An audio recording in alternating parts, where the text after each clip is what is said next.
whakarongo ki te tangi a te korimako. Kōrero flowing out the hook of force. Kaupapa relevant, kaupapa out of bounds, kaupapa exigent, kaupapa paramount.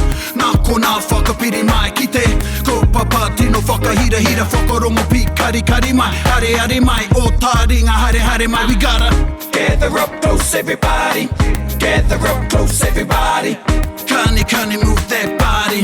Kani move that body. E ngā hau o tai, tēnei te hau o Taringa, te hau ake nei, nau mai hoki mai anei ki te punua pāho, e whakapāoti nei, i raro i ngā manakitanga, a te wānanga o te ro atu i te pukapu o Taringa, i te pīki taone, Pasti Metropolis. Bring, bring. Te kia koutou tēnā ko te katoa, nau mai hoki mai! That's the sirens and the bus. Yeah, and when you think it's going to be the zombie apocalypse. Yeah.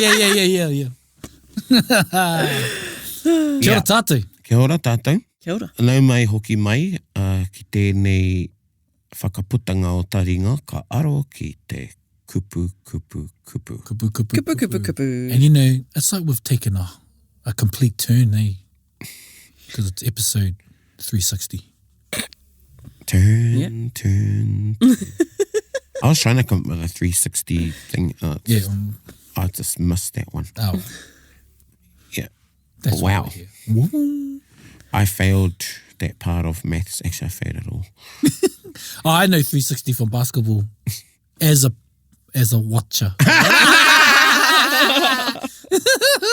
As a watcher, they say. Yeah. As a, whatever you call it. As a spectator. Spectator. There you go. So, ka aro ki tētahi, ko te rereke hoki. Harai te mea rereke engari. E te mea, ko tēnei rerenga e haere ake nei, anō nei he kiwaha. Kia ora. Ka noho tētahi rerenga matua, hei kiwaha, ka tai tātou mātou, me tātou, ka whewhera i te rerenga nei, and e hoama kia mohea mai koutou. He pērā rawa, hea te kupu e ki mea nau e hei. Pakeke. Ka pai tēnā whakamahinga. He pērā rawa te pakeke. Ne, i nā hoki, e ki ana māua he pakeke. Ai. E nā hua painoi ho tō māua reo. Ai. Ka tino pakeke tēnei kia koe, Erika. Thank you. Yeah. Me taku whakapai, ka noho he pouna mukiroto i te kōrero nei kia koutou te hunga, ka repe rarawa te pakari o koutou reo. Taihoa ka pakari. Ai. Engari koutou e mea noiho kia pakari. Ai, koia. Ei, koutou e mea noiho ka pakari, me koutou I whakarongo ai ki te Taringa e kōrero ana mātou ki te nei kupu nei te mea. Ai. Kei mea noiho koutou. Kei mea noiho tō. Yeah. Yeah. Me ki koutou, me whakapono koutou tōna wā ka pakari ake. Yeah. Ai roto I te pakeke he pakaritanga. Koia. E ni roto I te pakari he pakeketanga. Koia. Right. He pērā rawa te pakeke. I noho mātou ko hiningaro, ko ngākau, ko whakaaro. He māramatanga I reira, meki he hinatore. He hinatore. Kāre sino tau mai te māramatanga, ka whakaaro au me huri ki te atua. Me huri. Ai. Me huri ki te atua, me tuku au, e tai taku, ruruku. Ai. Ki te atua. He nama ruruku. He nama ruruku. Ki te kōnui. Ai. E kupu anō te kōnui mo te tohunga. Kia ora. Ai. Okay. Ia. Koro matua rānei. Koro matua, ia. So I huri au ki te koro matua, nā no ngā kupu nā nama I tātai, te tau. Ai. I tātai, kia whai wāhi au ki te atua o te reo, kia tāti moti. Ki te wānanga I tēnei rerenga e haere ake nei. Mātua rā me wai ki ai te mea nāna I mohe ai au ki te rerenga nei. Ai. Engari, ka noho, ka whakairia te rerenga, no nakua noiho nei I ngā tau nei, me tō pātai mai ki au, kia huri tātou ki tēnei rerenga, I hoki anō ai au, ki reira ki te wānanga I te rerenga nei. Kia ora. Ana ko te rerenga, ka no he kiwaha, o tira hei wānanga, Ai. ko te, me timataki te kiwaha nei. Ko enei taku rongotanga tuatahitanga, me mate ai koe. Me mate ai koe. Ai. Me mate ai koe, gad. Gad. E kiwa ake tērā nā tīmoti. Gad. E mātau nā wana tamariki. E honore tērā ki a ki au. Ai, koe. Ke roto i tērā kāhui. Ka mauhoki a mātau tērā kiwaha tīmoti. Gad. Gad. Ana! Ka wai atu au ki aia, i konei aku hoa e whakarongo mai ana. Ai. Ka noho anō au ka whakaro ka. Me karanga anō au ki te atua. Me karanga. E rua ngā ruruku i tuku. Yeah. Konui. He hia nōku kia tika i tā mātai ki a koutou. Ai, koia. Ne, ka mutu, ko nā atua turuki pea. Ka waiho rāwa. Areu ki te piki atua. Kei pātai a tātai. Atua pāpā, Yeah. E me taku mōhio e pērā he rite tonu hoki tā rāwa waia ki aia. Ai. Tētai wahine, tētai he māreikura, tētai he whatukura, ka waiho tēnā kia koutou. Ai. Ko ai, tēnei hunga e kōrero tiane. Nā, me mate ai koe. Me mate Me ai koe. mate ai koe. Yeah. Now, I'm just going to whakairi that and we'll let you ponder that for 5 seconds what you think it might mean. 2, 1. You know, i ahua pai tō mātauranga pū. Ai. E nā te wā, tuatai kāre te tai i paku mārama. Engari, i muri mai i te whāki a Timoti, anei ke, me tana ki te, ai, haere rane koe te ki te kura. And, you know, I don't know if I told the story, but I said to Timoti, and e tika ra wātu i a paupikaha. Tērā te wā i te ako i te reo i tāriana. Ai. Ka whāki au ki a Timoti, ko Timoti e matatau ana ki te reo wiwi. Ai. Tōna moio ki te reo te amani, matatau ki te reo ki te leo Hawaii. Olelo Hawaii. Olelo. Hawaii. Ai. Tōna moio ki te reo i tāriana, i te me mohana ki te reo wiwi. And me te atu anō reo, engari koina nā reo matua.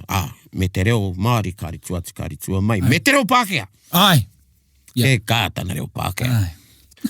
And now I forgot what I was going to say. Anyway, te reo i tāriana. I te ako i te reo i tāriana. Ma te taupāngo, te Duolingo, Pimsleur, e tei puka. E me taku whakapai tērā wā, au tai atonu. E ingari mo tēnā. Anyway, ka whākia ki a Timoti, kia moia mai koe, papa, e ako ana i te reo i tāriana. Tere tonu tana whakauti mai, Me ako koe ki te kōrero Māori. And I don't have a big head, you know, guys. But, you know, you think... That was humbling. That was humbling, eh? Yeah. I was like... Oh my gosh. Yeah. That's what he said. He wasn't being funny either. He didn't laugh. No. Like, he was serious. He said, me ako koe ki te kōrero Māori.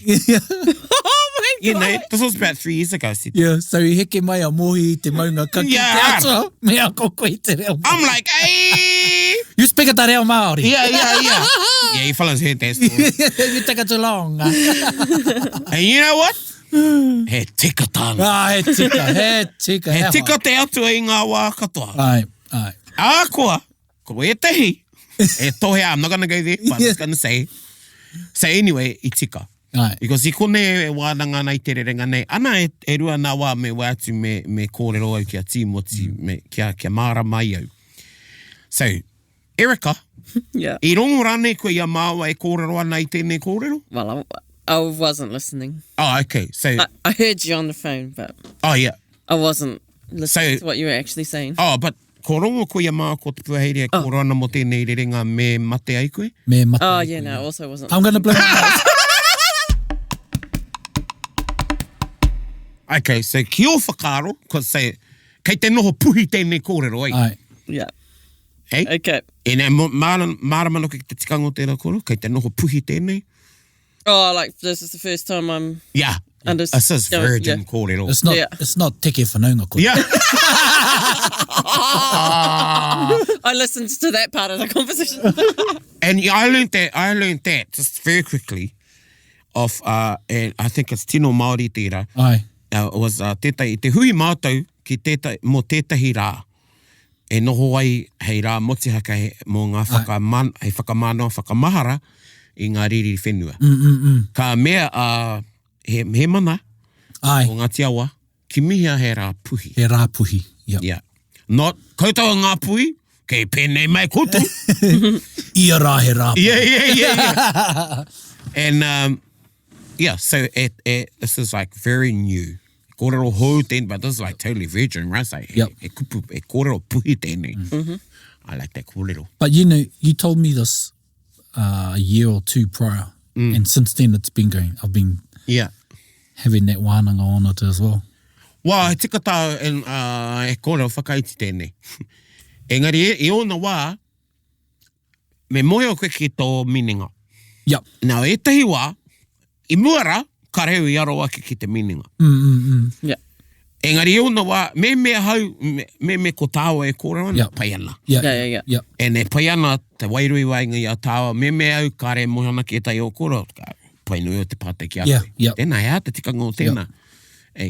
Engari, I ona wā, ka re pirangi ki a haukoti te wairo, te whakaaro, te tangata e whakarongo ana ki au, ka tīpako hia ketia e au, ngā kōrero e mohio anau, e mohio ana tēnā kai whakarongo. Ai. Ka reu, ka āta rāhui pē e tai ki wā, kupu anō hoki. Yep. I runga I taku hia, for you to get the bloody message. Yeah, and kia re Yeah. o te whakawhiti. Unless I've got time to have a conversation with someone, because I've used this kianga, Yep. not ki te whakaniniti au. Yeah. Engari, ka kite au I te hanepi o te kanohi. Ai. Ko mate au ki te huri. E nā, I puta mai e tai whakahoki.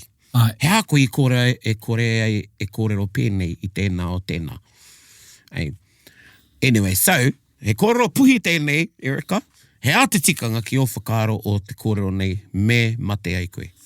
Well, I think just straight off the top of my head, it's saying something like you should die.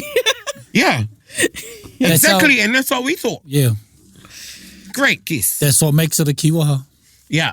You look at the literal and you go, Yeah. And that's why it's a cool way of saying it. What, you are sentencing me to death? So you're, e tika te mate. All right. And, nā momo pingoretanga o tēnei kupu te ai, me ona tikanga kei te āhua o te rerenga. Yep. Koe neki anō tētei. Yep. Yeah. So, you got the die right part. Okay. Ko te me mate ai koe, how would you, Me mate ai koe. Ane. Yep. No, māu e whakamārama ki a, hoa whatu tētahi atu rerenga, Yep. ori tēnei te tikanga kia kite ai te tikanga o te kōrero. Oh, Kia mau ai te tikanga yeah. o te kōrero. Yeah. Okay. Me mate ai koe. Kia mau te tikanga, Kia mai te tikanga tikanga, o te... so, give it, Well, yeah. Ka tuku au I tētahi rerenga. yeah, E hanga ori ana- tēnei, Ori tēnei. e puta I aia te kōrero Pākehā. Yeah. Yeah. Let's play that game. Well, si e rapu ana au I te rerenga pai. Oh. I'm just giving you like, Tōna tikanga, yeah, ko mate koe. okay. So that's good. Wonderful. Tōna tikanga, ko mate koe. Okay, now mai te kōrero Pākehā Okay. in a phrase. In a phrase. Tōna tikanga, ko mate koe. Okay, in a phrase. Tōna tikanga? Like, I thought you died. Well, tōna tikanga ko mutu kē tātou tēnei mahi I te rānei. It was supposed to be finished already. Yes! Tōna tikanga ko Yeah. mate koe. Yeah, so Yeah, so yeah, on the you were hood. supposed to die. Or you, Yeah, I thought, you were supposed to have died. seize up. Seize up? Is that a clue? Yeah. Mo te kupu Pākehā. Oh, you were supposed to have... You died. Man, i kite au te kino te pakarutanga o tō waka. Me mate ai koe. Oh, you could have died. You could have died. Could have died. Yeah. Yeah, so koe rā And that's related to me mate ai koe. Me mate ai koe. Oh, you could have died. Yeah. You could have died. Oh, so somebody's done something stupid. Yeah. Okay. Me mate ai koe. Okay. Me mate ai koe. Shoulda, coulda, woulda. Ko tēnei kiwaha, me noho hei pane mo te rerenga. Wā, koe rā taku pātai kia tīmoti ne. Ai. Hey, I te mea, ko tāku tauira ki aia, Te hui. yeah, I tuku au I tētai kōrero I mua. Now, he rere ke tō kōrero, Ai. te wairo o tō kōrero. Anei tāku kōrero kia tīmoti. I haere koe ki te hui, me kōrero ai koe, engari I wahangu ke, Ai. ana koe nei te oti ngātu. Hey. Yep. Nā koutou te hunga pai te reo, he māma kia koutou te whai. Engari, I hā a karaua. Yeah. Ka tau ka pātai, hea te mate o te me ana, me noho rānei te me ai ki mua. Ka mea ai, me noho te rerenga ki mua, me te kōrero taunaki ka whai mai, hei whakaau I te whakaaro. Hei whakau, yeah. Engari, he rere ke te wairo o tēnā I te mea, there's a inference for continuation or something. Yes. And I'm giving. Yeah. Whereas you gave the difference here, and if I had that linguistic ability, I would know the terms. You sort of did the same thing. Engari roto I tō rerenga, te rohi a te pakaru o tō waka. Yeah. Ne? Now that's But it was different. almost I was creating a scenario. Exactly. You presented a scenario there. Yes, koia. So ki au ka tika tēnā. Yeah. Ka tika tēnā, he māmana. Ko te mea, me mei himha tīmoti, Yeah. ka himha te kai whakarongo. Engari tēnā e mārama. Yeah. Te tiro ke te pakaru o tō, te haratete o tō waka. Did you fellas used to use that word, haratete? Haratete. No. Hara crusty. Yeah. Pewhia te hupete. Nah. Hupete? I think that's a real tainui word. Yeah. O te hupe. Anyway, o te tamaiti hupete nei. Nā, te rereke o tō tauira, yeah, you gave a scenario, Yeah. which it's not confusing. Te tiro ki te mōmono tō tinana. Nachos. Yeah. He's talking to you. Yeah. No, let's stick with your one. Yeah. Te tiro ki te pakaru o tō waka. Me mate e koe. Now, she got that, eh? Yeah. Hey, so you're presenting anei te āhua, and I think you say, Yeah, look at the state of that. yeah. And I think, koe nei pēr tētahi mea hei arataki I te kai kōrero, because ka taia, ki oko nei whakaaro, he pai tēnā tauira, me mea ka noho ki mua ki muri rānei te mea ai. Hey. Yeah. Now, o tāku pātai ki a tīmoti, I raru rānei ia I te kupu, I te mea, ko te me mate ei koe he kupu āhua state. State of I. You could have died. You could have been dead. Yeah. Really. You The state could have happened. The state could.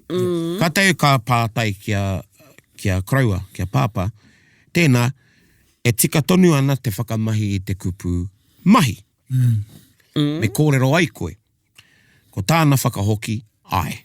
Yeah. Okay. Kei te ahua te kai kōrero. Te whakaaro o te kai kōrero. Me kupu āhua he kupu mahi rānei. He goes, me toa ai koe. Yeah. Me tō ai koe. Nā, pewhia tēnā, Erika, me toa ai koe. You could have won. Yeah. Me toa ai koe, engari, kāre koe I prakatihi. Ana, yeah. koe nei te oti ngātu. Yeah, prakatihi. Trying to go marama there na on tēnā. luck. Yeah. But Yeah. so what would me kōrero ai koe, would that be, you could have said something? Yeah. Could have said something. Yeah. Actually, that's a better way to say it. You could have talked. Yeah. You could have said something. You could have Yeah, said. like- Kōrero ai koe. So I tai atu tētahi ki tētahi hui to sit. They only Yeah. sat and didn't voice Yeah. their opinion. Yeah. I aia pia etahi a whakaaro pai. Yeah. You know, mo te hui. Yeah. Engari noho wahangu ke ia. Yeah. Yeah. Me tohe ai koe. Me tohe ai koe. Yeah. Engari ko tāu, he noho nui ho. Yep. Yeah. Ei. Yep. Whakaro anau ki Ana. ngā tūmahi. Like, Yeah. me oma ai koe, engari I mahu e te pahi. Yeah. I mahu I a koe te pahi. Yep. Yeah. So is putting a I there, because all of these have been like past situations. So does the I turn the me into a could have instead of a should have? Yeah. Wow. In this tauira, Okay. en kia kaua tātou e whakamahi te whakapapa o e te atu whakamahinga o te ai, Yeah. te Yeah. tukanga rānei, Yep. e kite ai koe I te māramatanga. Yeah. Because, I think it's just like the combo. To me, it's like cooking. You got to put this together, put that together, makes that. But if you do that with something else, don't make that. Okay. That is my linguistics intellect, e wama. yeah, It's cooking. what I think of I au I aku wānanga I te rerenga nei, ka hoki aku whakaaro ki te rerenga, ko wānanga tia a e tātou. E toa ai koe, Yeah. ne? In order to. In order to win, so you will win, Yeah. e toa ai koe, me pēnei. Okay. Do this so that you. Yeah. Yeah. Yeah. Me pēnei, e toa ai koe. So you can change those, so we've covered that. Yeah. So rei, Yeah. Yep. tērā, so that's future. Yeah. Yeah. Engari ko tēnei is always But there's past. an air in there, which tells you it's the Yeah, future. yeah, Yep. Okay. Or what could happen yeah. in if you were to Me koe ka, me ka whai koe tētahi yeah, mea he Tētahi whakatutuki. mahi. Yeah, tētahi mahi. yeah. E mōheo ai koe, me whakarongo. Yeah. Me whakarongo Yeah. e mōheo ai koe. Yeah. Yeah, but those seem so different to this one. Yeah. But see, that's probably the closest link. So future, and this is past tense. Yeah. Where you can say, well, you didn't do this, but you could have had you done that. Yeah, Yeah. yeah. Ko nā kupu tui, e koutou mā, me toa ai koe, ei, engari, Engari. Yep. me toa ai koe, hoi anō, Yeah. Ah, kia ora. ei, hoi anō ko tāu, he noho nui ho. Yeah. Ei, Yeah. nā koe nā no tētai kiwa. Hai tērā. Hoi, yeah. Oi, no. Ah, Yeah. Hoi anō tāu. Yeah. Yeah, You could have won. However, all you did yes. was just sit there.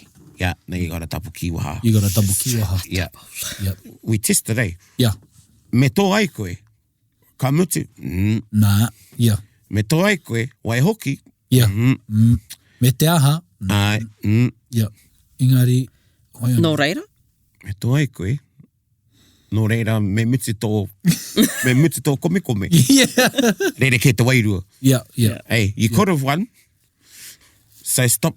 So, yeah. Yeah. Yeah, so, ai, no reira, me tika te, Yeah. Nana. Yeah. me tika te rerenga ka whai mai. Yeah. Yeah. Hey, so he rere ke te, ko te tikanga o tērā rerenga, me tō ai koe, o me tō ai koe, you could have won, no reira me mutu tō kome. Yeah. Yeah. You had every chance to. You could have. Yeah, So, shut up. yeah. Yeah. Me mutu tō kome. So that was a good one, that's a good tester. Yep. So engari he rere ke te tikanga o tērā, Yeah. te, ai, o tāo e pirangi nei kia mōheo ai te tangata kia titi.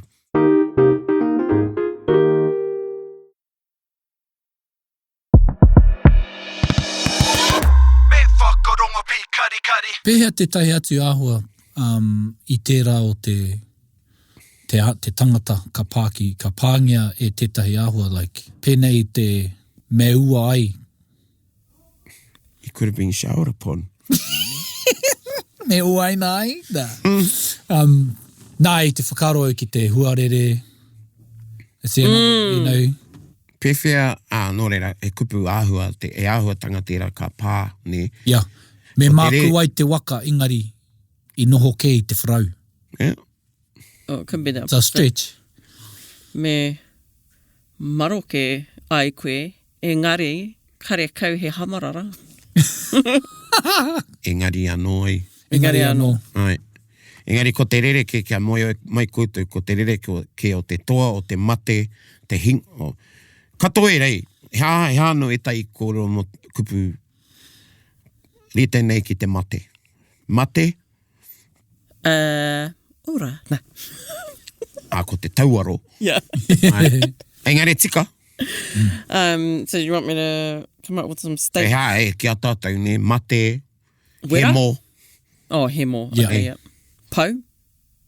Ko nei, ai. Me pau ai koe. Yeah, it could have been done.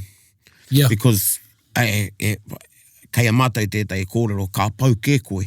Yeah, and I roto i tētahi tuhinga mō ngā tuakana o Māui, ka ki kia Māui, ka ki rātou kia Māui, ka pau tātou i te rā. Yeah. Wai haere ai ki te whaka. Yeah.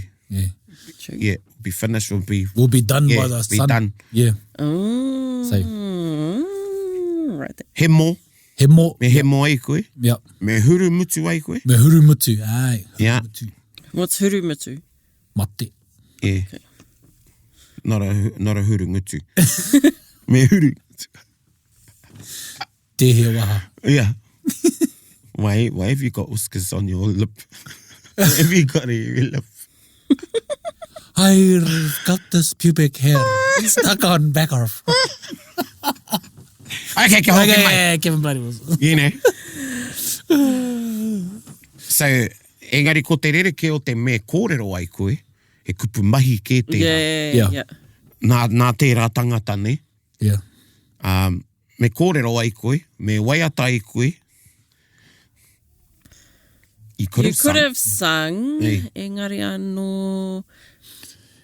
He haurangi rawa nō. Oh. Yeah. Oia no, he haurangi rawa no. Yeah. You But you were too drunk. Yeah, you were too drunk. On vibes. Yeah. Nā hea te rereke, o test. Me waiata ai koe, engari he haurangi rawa no. You could have sung. Mm-hmm. Isn't that what the one we just talked Ai, no reira hea. but you were too drunk. Okay. Me waiata ai koe, engari he haurangi rawa atu. Oh, we talked about this. But you were very drunk. Very good, Erica.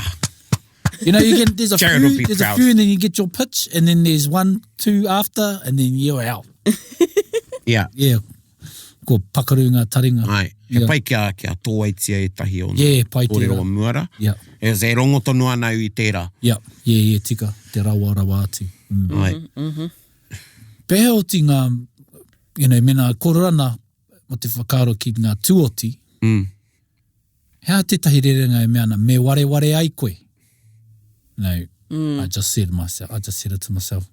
Me ware ai koe, engari, I hoki mai rātou ki te tiki a koe. Oh, like you could have been Forgotten. But they came back to get you.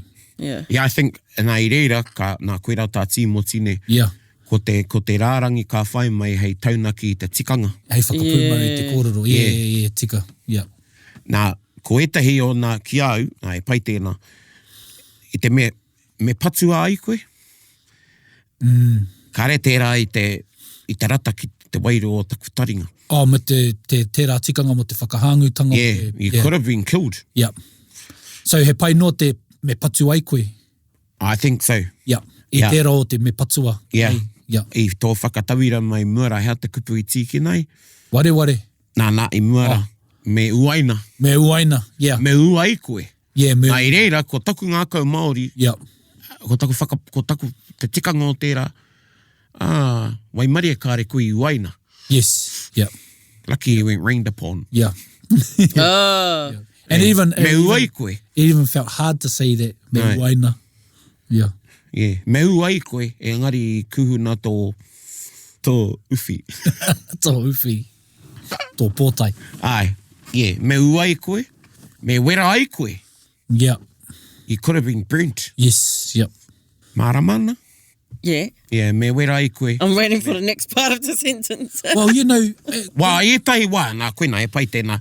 I ona wā, te wā i whiua mai e tīmoti. Te rerenga nei, Kārehe rerenga whai mai. Okay. Ne I puta tētahi kōrero, I reira ka puta mai te kōrero I a Timoti. Yeah. Ana, stand alone nei. Yeah. Nā, he pērā e tahi ki anga kiwaha anō, e tai wā, ko te kiwaha kau. Yeah. Hei ona wā, ko te kiwaha, me tētahi rerenga ka whai mai, hei taunaki, hei whakaū rānei, hei whakakaha rānei te kiwaha. Yeah. Hei, ana pēnei tēnei. He wā, pirangi ana koe, kei tō ngākau tēnā. Yeah. Me rānei ka whakamahingia tētai atu rerenga. Nā, e te mea, kei tērā taumata tēnei kiwaha, ki anga rānei, koe neu e kahana ki te noho ki te reo. Ai. I te mea, ki te tiria kia koutou te hunga ka, e pai kia moe o koutou, Yeah. engari kia tūpato.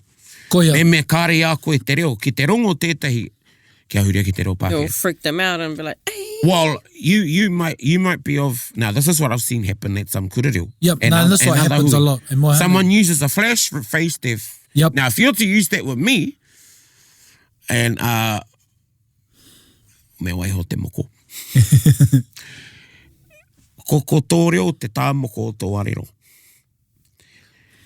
Ko nā momo kupu e whakamahi ngi ana e koe, tai atu ki ngā whakatauki, me ngā kiwaha, ngā kupu hua tau, ngā whakarākei o te reo. Ai. Ne. He tohu tēnā ki au, kei tēnei taumata koe. No reira, it's a bit of a negotiation for someone who wants to use te reo. Ka whakamai rātau I tētai rerenga, but kāre a rātau te reo. It'll be like when I go to Italy and say buongiorno, and that's straight away.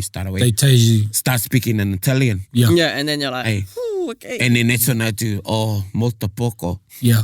Io parlo italiano, and he iti no ho taku reo. Yeah. Yeah. Or you get a Hallenstein suit and you wear a Gucci belt. Yeah. Yeah. Yeah.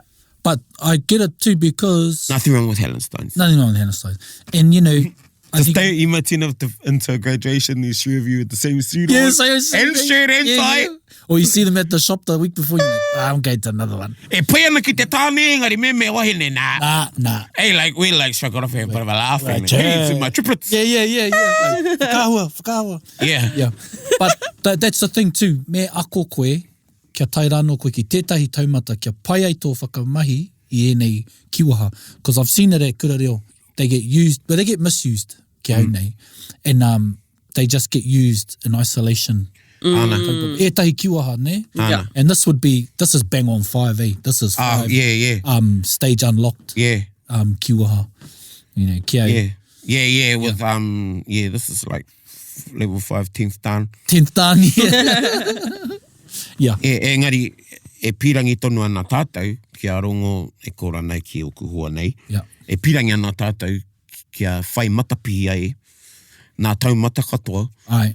kia moeo ai, he tekara wāti tāti moti. Koia. Kia tātou. Yep. Me ako tonu tātou.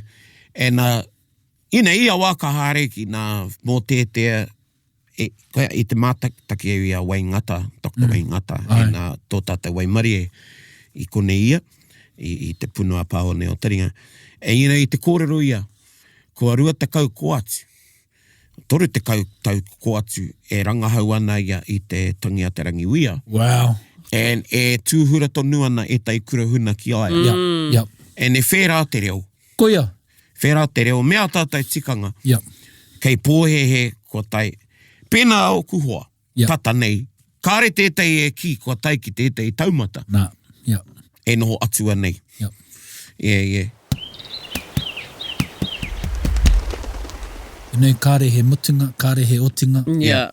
And ka huri o whakaro, ka kaumātua haere o whakaro, kei reira anō tētahi kōrero. Ai. And you know, mo tēnei kiwaha, e whakaro ana ki ngā tohutohu ki ngā tamariki. Si ki te pātata taku tētai aku tamariki ki te tō, te umu, ka ki noa au ki a rātou. Ei, me wera ai koe. Ai. You know, o kaua, me wera ai koe. Don't touch that, you gotta go, bloody man. Yeah. Yeah. E me ka ki e tai atu. Me wera ai koe, tawi te ki ngō e kōra oni tēra. Hot root. Me ua ai koe. Te ua kōwhai. Te ua. Engari nā, waiho. Waiho. Koe ariki reira, me no hai papa. Ai. No hai papa. So, ko nā tohu matua, ara i ona wā, ka noho, we'll go one for one now, tau hokoko. Yeah. Me noho te nuinga o te wā. Me noho te me ai ki te upoko tonu o te rerenga. Ai. Me noho motuhake rānei. Ai. Ai. No tai. Ko te whiore, te kōrero e whakapūmau i te whakaro o te pane. Kia ora. Kone taku tai hoko. Ai. Kia kau hoki te kupu hāngu. Ai. Re o nā take. Yes. Yep. And Because there's a me. a Yeah, kuia. because there's a me, yeah. Wow, yeah. E tika tau. Well, I was getting a little bit confused before. Ko tai ana, say kei te me mahara. waina. Yeah. I was like, hey. Ko tahi ana he te wā, ka whakamahi ia te... O e hara i te kupu hāngu, engari reira ka Me taia. me taia. Yeah. Me taia ai koe. Yeah, Me taia ai e koe. You could have been done. You've could have been done. Ei. Yeah, nā i reira ka whakaiau. Yep. Me taia ai koe e te hau. Yeah, You could have been done by the wind. yeah, Okay. yeah. I te me ko te me taia e koe, you better be able to do it. Yeah. Me trai. Anu. Yeah. E engari ko te taia, Yeah. ka whai te Okay. kupu hāngu engari reira. Yeah. So, koira, ana ki te tuku he kupu, he rerenga tui, hei whakapū mau, Ai. whakau, ko ngā kupu, ngā tino kupu ka whai mai, ko te Engari. me te Hoi anō. hoi anō, tērā. Ko te nō reira, wā, he rereke. Yep. Te mea he rereke te wairua o te nō reira. Ei. Me tō ai koe, you could have won. Ei. Me tō ai koe, nō reira. Ki kupi tō waha. Yeah. I hear. It's because e mohi, the inference there is, e mohi ana ki te tikanga I kore ai tērā tangata I toa. Yeah. Yeah. E whakautu ana koe I te kōmeme. Ana. Tētahi. Ina e amu, I he aku hū, kāri tika taku moe. Ai. E ko tāu he me toa e koe, no reira me muti tō Ai. kume. Like, you had it all. O reira, kaore koe, I eke. Yeah. Ai. Yeah, nā, pai tēnā Yeah, tauira. yeah, That's yeah. a really good one. Yeah. Yeah, me tō ai koe, nō reira, au hea tō hore? Kaore koe, I eke. Ai. You didn't crack it. Yeah. What about like me kaua? What? Like kaua. Nā, he wānanga no te tohe rāne I te mea. I shouldn't even start. I should. Ko taku hoa, ko taku tuakana I te eke tū ka mea. Ka re take o te me te kaua. Oh, yeah. I te mea, one makes the other redundant. Kia ora. okay. Yes. Engari, ko arongo au I ngā tauira. Yeah. Ki te hoki. Mārama. Yeah. He rereke te kia kaua. Kia kaua. Ai. Oh, yeah. I te me kaua. Kaua e whakarongo ki aia. Yep. Ka re take o te me kaua e whakarongo ki aia. Yes. Tiga. Ai. Yep. Ka pai, āna, me pātai a koutou, āwa, pātai ki a koe anō.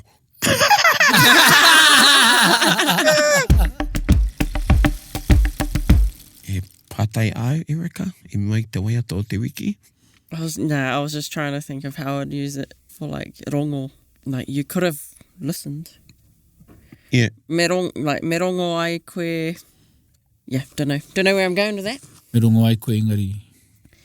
He hoi rawa te wāhi. Oh yeah, no, that's not the vibe I was going for. Yeah. It was more like engari. Could have listened, or you could have heard. Oh, like you could have done what they said, but you chose to do your own thing. Ah. Well, I think ki te reo Pākehā, you'd say you didn't listen. Yeah. And the difference there is the follow-on from that was, well, you not doing what was said. Yeah. Engari, e rereke te wairua Māori, ko te whakarongo ki te Māori e hara I te listen Pākehā. Yeah. E tika tāku? Yeah. Ei. Yeah. O, I ko rongo pē kōrua I te kōrua nei. I rongo engari ki hai rongo. Yeah. Hey. Yeah, ko te rongo I ai. heard, but I wasn't listening. Yeah. Yeah. Wouldn't feel it. Yeah. So, me whakarongo, me rongo ai koe. Yeah, testing it there. Me rongo ai koe, me whakarongo ai koe. Yeah. Nei reira, ko te whakarongo, ko te rongo, ko te hurt no hone. Yeah. I reira. Yeah. Yeah. I rongo rāhau. I rongo au i te manu. I heard the bird. Heard it, yeah. I whakarongo au ki te manu. I listened to the bird. Hey. Yeah. Yeah. Okay, yeah. That's why I said he hoi hoi rawa atu no te wāhi. Yeah. But I think, you know, koe nā pē koe nā tetai hua o tēnei wānanga. Ko tau mā, you know, when you've got no one there, tētai hoa kōrero, sometimes it's good to just test the sentence by yourself. And, Yeah. Kei te aua, kei te kora ki ngā taumata pakari nei te reo. Yep.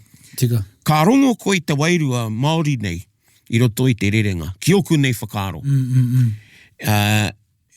Pēnā no e tai wā e tito anau. A whakaro nei he pai. Ka whakamātau e tai kupu, ka rongo, oh no. Nah. Yep. Yeah. Oh no, he ahuatanga kei reira, ka re te... Yeah, it's a different to test it in your head than it is saying it out loud. Yeah. Yeah. Yeah. And I think koutou mā, you might have heard it as we were testing, articulating the testing. Yeah. Go and say it and you're like, nah, not that. Not that. Yeah. And pēnei e tai atu anō rerenga, grammatically pē he tika. Yep. Engari ki te taringa Māori, Yeah, kāre te yeah. tika, ka re tika ana. That's the thing, you know, Yeah. e tahi e ako ana i te ture o te reo, ai he pai, engari he wā tōna me mōhio ki te tikanga o te reo. Yeah. No reira, tērā te tērā o tērā. Tērā te tērā. Kia mea te mea, kia mea ake. Yeah. I nāia ne, Mea anō. kia huri tātou ki te waia, pai tēnā wāna, kia huri ki te waiata o te wiki. Ai. Who we got this week? Tuari Brothers, rongo marua. Whakarongo mai. Nau mai e rongo, kia maru ai te rā, kia tau ai taku wairua. Nau mai e rongo, kia maru ai te rā, kia hua mai ai te ora. Whitikina mai tō aroha, kia mahe ai te ngā korua. Kia tau tōku mauri, e ua i oe, e ua i o. E ua i oe, e ua i o. Korongo take take, korongo tā hua hua, korongo marua, ue i o. Nau mai e rongo kia marua e te rā. Nau mai e rongo kia hua ai te ora. Nau mai e rongo kia tau te katoa. Tukuna te iho matua ki au. E ua i oe, e ua i o. E ua i oe, e ua i o. Korongo take take, korongo tā hua hua, korongo marua, ue i o. Kia hiwa rā, te pae tuku tuku. Kia hiwa rā, te pae neke neke. Kia uki te wānanga o te ngu. Nau mai rā e rongo kia maru ai te rā. Nau mai rā e rongo kia maru ai te rā.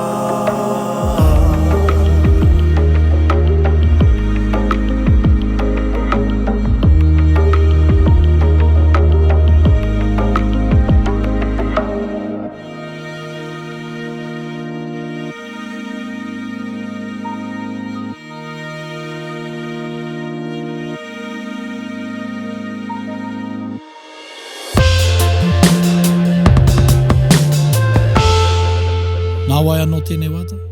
Tuari Brothers. Me rongo ai koe. That's all I was setting you up for. You meant to I was meant to go what? Yeah, that. Duh. And it was cool, because if you're hopukanga ka mahu i nei, Yeah. tā tātou noho tahi me Tuari Brothers ancestor. Yeah. Tuari whānau. Yeah, hard. Hard out. Yeah, tika. Say mihi tonu ana ki a koutou mo Yep. koutou whaiwahi mai ki tā tātou kaupapa. E hika mā. Hika mā and signing off Signing off eh. Yeah, I'm trying to think of something clever to use the me. Nah, yeah. You can- Ka hua kanga, ka hua kanga. Yeah. And I'm sure everyone, the listener, can hear like the density of the thinking here, because... Me maro ke ai koe. yeah. Hoi anō e te iwi, tēnā koutou anō i o koutou taringa o tira. Te hunga tau hau, tēnā koutou, me puhi, pai ana. Pai e ana. ako te ke puhi Yes. nai nei. Yeah. Engari, e hoki, ki te mea tuatahi, ka whakarongo ai ki ngā mea katoa a tainoa ki te toru rau Ono te kau. ono te kau. Yeah. Hei ngā putanga e rima, he putanga mo ia rā o te tau. A koira. Oh, yeah. Yeah, hard. Oh, true that. Me ngā download wha miliona kua tinira. Ai, Yeah. Not that we're counting. not that we're counting. Yeah. Ane mihi ake ana ki a koutou tātou. Ke whakairi ake te ke te koroa taringa mo tēnei wā. And a place that's really an illusion because you can just go back to get it. Engari e mihi ake ana. Tēnā koutou. Hei ko nā maira. Hey, Ko nā. nā. Nā. Nā. Na, na, na, na, na, na. Nā. Bit whakaronga pi kari kari. Gather up close everybody buddy. Taringa. Yeah, tahuri mai ki yo. Whakarongo ki te tangi a te kori mako. Korero flowing out the hook force. Kaupapa relevant, kaupapa out of bounds. Kaupapa exigent, kaupapa paramount. Nā ko nā whakapiri mai ki te. Kaupapa tino whakahira whakarongo pi kari mai. Hare mai, o taringa hare mai. We gotta gather up close everybody. Gather up close everybody. Kani move that body. Kani move that body. Taringa, he mea tuku nā te wānanga o Aotearoa. Ā, nā te māngai pāho me irirangi te motu I tautoko. To listen to more episodes, search for us on your podcast app and subscribe, or follow us on Instagram and Facebook. Taringa, whakarongo mai.